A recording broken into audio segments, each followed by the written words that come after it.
la paracha qu'on lira Be'ezrat Hashem ce Shabbat, Parashat Shemini.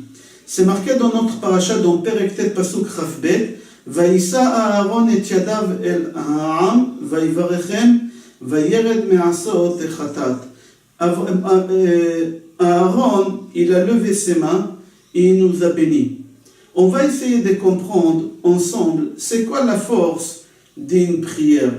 On peut savoir, d'après l'histoire qu'on va raconter, qu'une prière elle a une force à traverser tous les obstacles qu'on peut imaginer, et notre prière toujours elle arrivera devant Akadosh Baruch Hu. On raconte une histoire sur un Rav qui s'appelait Rav Nachman Ordenek. Rav Nachman Ordenek, c'était l'élève de Baal Shem Tov. C'était un tzaddik gadol, c'était un grand tzaddik. L'élève de Baal Shem Tov, Rav Nachman Ordenek, après qu'il s'est marié avec son épouse, quelques mois après, il a quitté sa maison, il a quitté sa ville et il a laissé sa femme seule. Sa femme, tout de suite, elle a pris la route pour aller voir le Rav de son mari qui s'appelait le Baal Shem Tov.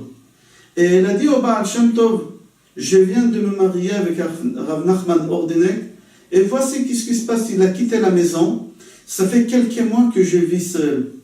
Le Baal Shem Tov lui a dit, rentrez chez vous, je ferai le nécessaire, je vais parler avec lui pour qu'il rentre à la maison. La femme elle est rentrée chez elle, le Baal Shem Tov il a appelé son élève, Rab Nachman, il lui a demandé pourquoi tu as fait une chose pareille, pourquoi tu as quitté ta femme, une nouvelle Kala, pourquoi tu as fait une chose pareille. Et l'élève il a dit au Baal Shem Tov, j'ai de la pitié pour elle, parce que j'ai vu par prophétie, parce que lui aussi c'était un élève, Tzadik Gadol, il a dit j'ai vu par prophétie que ma femme, dès qu'elle aura un enfant, elle mourra. Alors j'ai préféré la quitter et qu'elle ne soit pas enceinte, et comme ça elle vivra longtemps. Le Baal Shem Tov il lui a dit c'est pas correct de faire une chose pareille. Demande-lui, parle avec elle, il faut avoir un dialogue.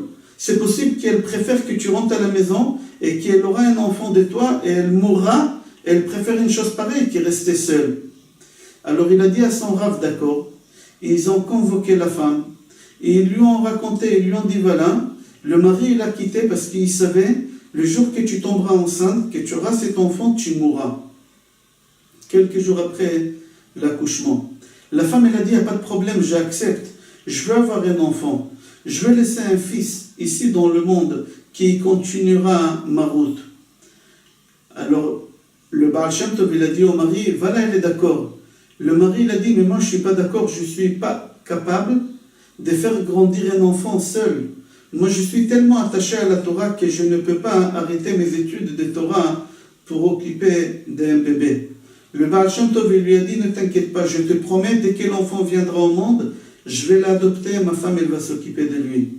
Le mari il était d'accord, il est rentré chez lui à la maison, sa femme elle est tombée enceinte quelques mois après, au 9e mois elle accouche, et au moment qu'elle voit le bébé elle pleure, et elle prie Hachem, et elle dit Hachem, je demande laisse-moi vivre au moins qu'il aura des dons qui vont pousser. Et Akadosh Baruch Hu, il a exaucé sa prière, et le jour que l'enfant il a eu 2 ans, elle est décédée. Le Baal Shem Tov il a pris cet enfant, et il a grandi. Sa femme, elle s'est occupée de lui.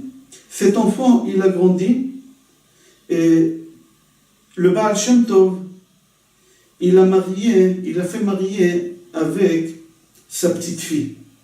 Et ils ont eu un enfant, la petite fille de Baal Shem Tov et le fils de Rav Nachman, ils ont eu un enfant.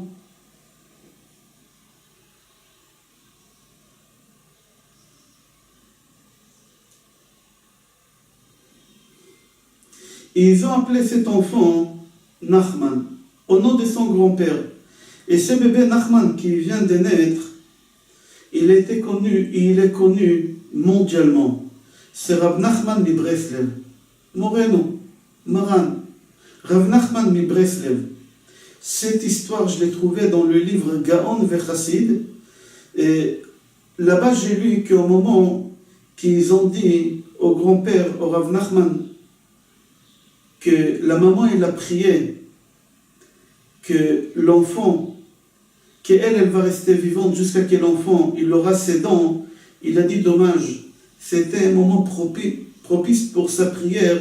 Si elle aurait demandé de vivre encore 20 ans, 30 ans, elle aurait vécu, sa prière, elle aurait été exaucée. Mais parce qu'elle a demandé que 2 ans, alors elle a vécu que 2 ans.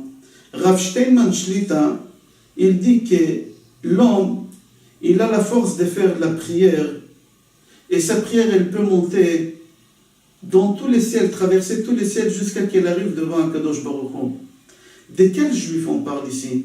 Est-ce qu'on parle de quelqu'un, Rav Steinman pose la question, Shlita, est-ce qu'on parle ici de quelqu'un qui étudie 8 heures, 9 heures par jour et qui jeûne au moins 2 fois par semaine, lundi et jeudi? Pas du tout. On parle ici d'un employé simple. Rav Steinman Shlita dit, n'importe quel juif, même les juifs les plus simples, sa prière, elle arrive devant Akadosh Baruch Hu. Al tiye birkat idiot kala be'enecham. On va dans une Gemara Brachot, page Nun Hey Amud Aleph. Là-bas, la Gemara dit, si tu te trouves chez quelqu'un à la maison, et cette personne te demande de faire la bracha sur le verre. Par exemple, il y a Zimoun, et il veut te donner, Kos Shel Bracha, il veut te donner le verre pour faire Zimoun, Birkat Amazon. Et tu refuses de faire Birkat Amazon, alors Akadosh Baruch Hu, il punit cette personne qui refuse de faire la bracha sur le verre. Comment Akadosh Baruch Hu, il est puni? Qui mourra très jeune. Pourquoi? Parce qu'au moment qu'on te demande de faire la bracha sur le verre, le Baal Habayit, le maître des maisons, il te demande que tu fasses la bénédiction pour lui. Et tu refuses de le bénir. Akadosh Baruch Hu est puni. Akadosh Baruch Hu, il n'accepte pas une chose pareille. Ah, tu vas dire, mais je suis un juif simple. Pas tous les prières, ils arrivent devant Akadosh Baruch Hu. Pas tous les prières, ils sont exaucées. Alors la Gemara Brachot dit, c'est faux et archi-faux. Tous les prières arrivent devant Akadosh Baruch Hu. Tous les prières, ils sont exaucées. Ah, certainement, vous dites, mais combien de fois j'ai prié, gagné au loto et j'ai pas réussi? J'ai pas gagné. Ça m'est arrivé de prier pour tel et à la fin, j'ai entendu qu'il a quitté le monde et ça n'a rien servi. Là-bas, la Gemara, elle dit, c'est une erreur de penser une chose pareille. Tous les prières, ils arrivent devant Akadosh Baruch Hu. Tous les prières, ils sont exaucées. Mais des fois, pour cette personne, c'est pas bien qu'elle restera en vie. Des fois, pour cette personne, c'est pas bien qu'elle gagnera au loto. Mais ta prière, elle n'est pas partie en vain. C'est quelqu'un d'autre qui l'aurait été méritant. C'est lui qui va récupérer cette prière que tu as faite. Les prières, jamais, ils vont en vain. Il y a une Gemara dans Brachot, toujours dans la même Gemara. Là-bas, la Gemara dans Page Yud Amud Aleph dit comme ça. Tanu Rabbanan, Chachamim nous enseigne 6 choses, Chizkiyahu Amelech il a fait. Chizkiyahu le roi, il a fait 6 choses. Parmi les 6 choses qu'il a fait et que Chachamim, ils étaient d'accord avec lui, qu'il a enterré le livre de la guérison. À l'époque, depuis la création du monde, ils avaient un livre et dedans toutes les maladies qu'on peut imaginer dans le monde, depuis la création du monde jusqu'à la fin des temps, toutes les maladies et les remèdes de chaque maladie. C'est-à-dire jusqu'à Chizkiyahu Amelech, il n'avait pas de malades. Ils avaient un livre, le Vidal, je crois en français, les médecins, ils ont ce livre-là, et toutes les maladies, tous les médicaments, il y a à l'intérieur. Chizkiyahu Amelech, il a pris ce livre-là, il l'a enterré.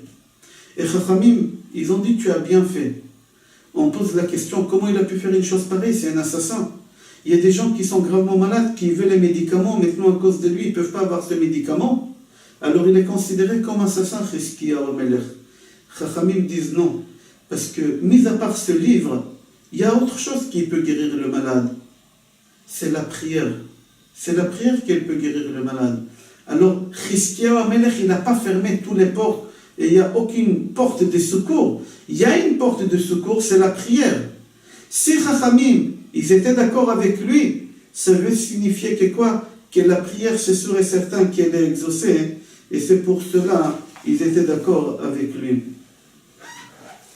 C'est dommage que nous, à notre niveau, on n'arrive pas à comprendre l'importance de la prière et de la bénédiction.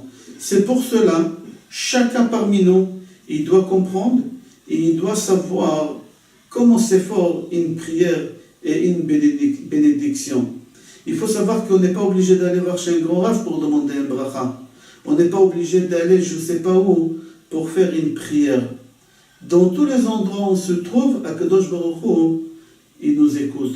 C'est marqué dans la Torah, Bechol HaMakom, dans tous les endroits où tu m'appelleras, je serai présent. Chacun, il peut changer sa vie. Chacun, il peut changer sa destination grâce à la force de la prière.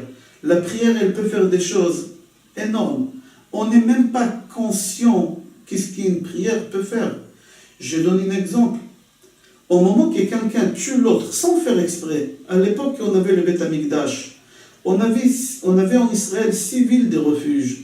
Celui qui a tué son ami sans faire exprès, il partait où il partait, il se cachait dans une de ces 6 villes de refuge jusqu'à ce que le grand Kohen mourait.